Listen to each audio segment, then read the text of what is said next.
yeah, but now let's put it all together. This is exciting, the forecasts. Now, if you're someone like me, like seeing all these numbers, it's like, what on earth is that? But someone like Scott, he likes to see the data like this, don't you?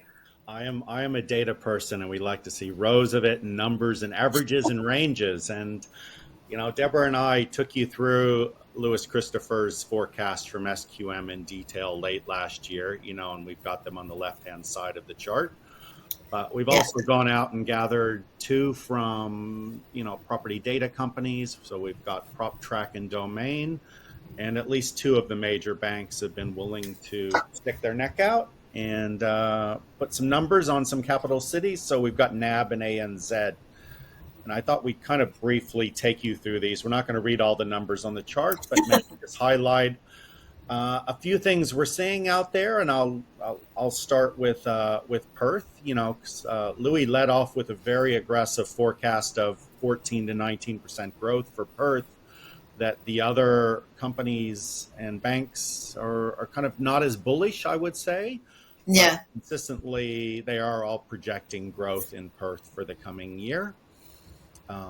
Brisbane is pretty similar. Again, Louis was second bullish, I think, on Brisbane, expecting growth of 10% plus for the year. And again, all of our other providers are expecting growth, but at, much lower levels, from sort of 2 to 7%. Yeah. Still all positive. Small city, Darwin. We didn't really have that many data points to look at there. So just touch on a 0 to 3% growth from PropTrack, but they are kind of quite conservative across the board on all of their forecasts. And I'll do Melbourne yet, which Louis did stick his neck out on, I thought, by telling us that market could fall 5% this year in his base case.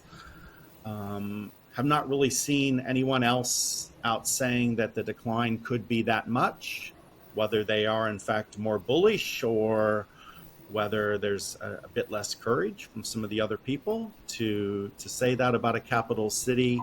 Most of the other ones are expecting a low amount of growth for Melbourne in the coming year.